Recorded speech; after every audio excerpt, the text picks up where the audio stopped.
สบายดีพี่น้องสบายดีพี่น้องเฮาจะมาศึกษาถ้อยคำขององค์พระผู้เป็นเจ้าให้พี่น้องรับฟังขอหน่อยจ้ะ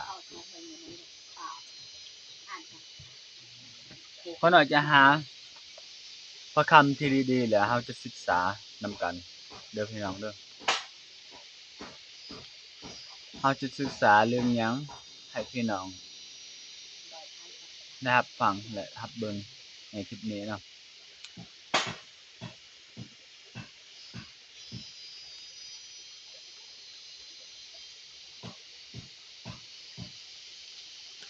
เฮาจะศึกษาในพระคำมัทธิยบทเท่าใดล่ะพี่น้องบท12บท12ข้อ18เฮาจะมาศึกษาพระเดชพระเจ้าพระบิดาลูกจะศึกษาถ้อยคำของพระเจ้าในมัทธิยนี้บท12ข้อ18ขอพระองค์ทรงเปิดเผยสิ่งลึกลับและสิ่งในสมัยโบราณนั้นที่พระองค์เขียนไว้และพระองค์ทรงให้พวกสาวกของพระองค์ขอพระองค์เปิดใจและเปิดหูเปิดตาเปิดสติปัญญาให้ลูกขอความรักและความเมตตาจากพระองค์ที่พระองค์ทรงกล่าวนั้นลูกชื่อว่ามั่นคงขอพระองค์ทรงให้ลูกนี้มีความรู้หลายขึ้นกับเรื่องหลายขององค์พระผู้เป็นเจ้าอาเมนอาเมนขอน้อยจะอ่านเนาะนี่แม่นผู้รับใช้ที่เฮาได้เลือกไว้ผู้เป็นที่รักและพอใจของเฮาจะเอาพระวิญญาณของเฮาใส่ไว้ถึงเพิ่นเพื่อประกาศความยุติธรรมแก่บรรพชาแก่บรรดาประชาชนเรื่องนี้พระเยซูว่าพระเยซูจะเลือกคนที่รับใช้เลือกที่รับใช้และพระเยซูได้พอใจผู้ที่รับใช้พระเจ้าแท้จริงพระเยซูพอใจนำผู้นั้นเพราะว่าผู้นั้นได้รักพระเจ้าผู้สถิตอยู่ในสวรรค์พระเจ้าและผู้นั้นพระเจ้าจะนำพาและไปกล่าวประเสริฐเรื่องหลายขององค์พระผู้เป็นเจ้าเพราะว่าพระองค์ได้บันดาลให้แล้วให้ผู้นั้นถ้าว่า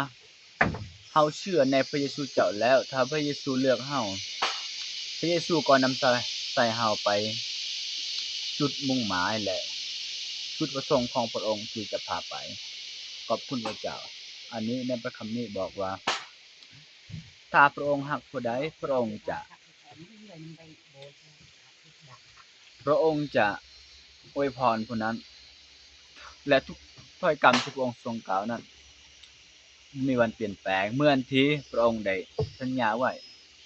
เปรียบเทียบเหมือนกับอินที่พระองค์ได้หมายไว้อินไปทุกคนทุกแห่งแต่บ่มีผู้ใดฆ่าอินได้เหมือนที่พระองค์ทรงรักและเหมือนที่พระองค์ทรงให้ผู้ประกาศประธรรมนั้นไปทุกคนทุกแห่งเพื่อให้เขารับรู้เรื่องขององค์พระผู้เป็นเจ้าเพราะว่าพระเจ้ามีจริงและพระเจ้าเที่ยงแท้พระเจ้าจะบ่ทิ่มคนที่ชอบธรรมและพระเจ้าจะบ่มักคนที่บ่มีความยุติธรรมพระเจ้ารักความยุติธรรมหมายว่าความยุติธรรมนั้นแม่นคนที่สัตย์ซื่อและบ่ลักบ่โลภบ่ฆ่าคนและคนนั้นเป็นคนสัตย์ธรรมเป็นคนที่นับถือพ่อแม่และพี่น้องทุกคนและรักเพื่อนบ้านและรักทุกคนและผู้ที่บ่ได้กระทำสิ่งของคนอื่นเกินว่าคนที่ชอบธรรมและคนที่พอพระทัยของพระเจ้าถ้าผู้ใดเฮ็ดแบบนั้นพระเจ้าพอใจนำผู้นั้นพระเจ้าจะรักผู้นั้นเหมือนที่พระองค์ทรงกล่าวผู้ที่ตั้งมั่นอยู่ในความสุขธรรมก็จะมีชีวิตแต่ผู้ที่มักลงเฮ็ดผิดเร็วก็จะตายอาเมนผู้ที่สอบธรรมอยู่ผู้ที่สัตย์ซื่อกับพระองค์ผู้นั้นจะมีความหลุดพ้นและผู้นั้นจะมี สันติสุขกับองค์พระผู้เจ้าผู้นั้นจะบ่มีการเจ็บไปไข้ได้ป่วยและวิบัติจะบ่มีนำผู้นั้นคนในสอบถามและปัญหาต่างๆบ่เกิดขึ้นนำผู้นั้นแต่ผู้ที่มองหัดจงเรื่อยๆแต่ผู้ใดเฮ็ดผิดตลอดไปผู้นั้นก็จะตายเพราะว่าพวกเขาได้เฮ็ดผิดอยู่บ่มีความยุติธรรมบ่มีความซื่อกับองค์พระผู้เจ้าและผู้นั้นหมายว่าคนที่ผู้ที่มักเฮ็ดผิดนั้นเขาอยากพวกนั้นเขาอยากกบฏกับพระเจ้าและผู้นั้นต่อต้านพระเจ้าและผู้นั้นเป็นคนที่ชั่วร้ายคนที่บ่มีใจที่เมตตาและคนที่บ่ถือรักษาพระคำของพระองค์และพระองค์ได้ทรงกล่าวในสุภาษิตบท10ข้อ10ข้อ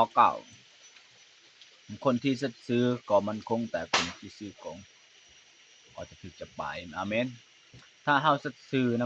ำพระเจ้าเฮาสัตย์ซื่อนำเพื่อนฝูงของเฮาปฏิบัติตามคำสอนขององค์พระผู้เจ้า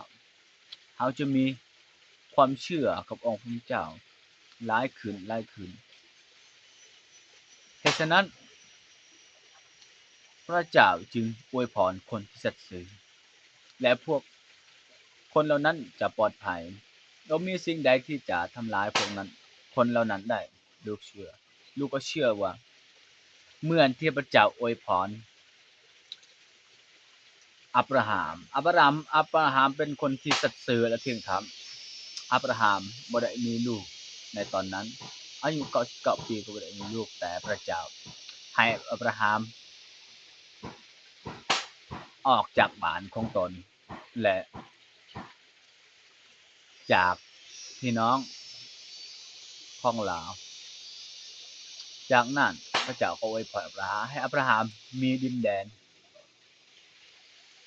ที่พระเจ้าประทานให้และพระเจ้าก็อวยพรพระเจ้าได้สัญญาอับราฮัมว่าพระเจ้าจะอวยพรอับราฮัมในดินแดน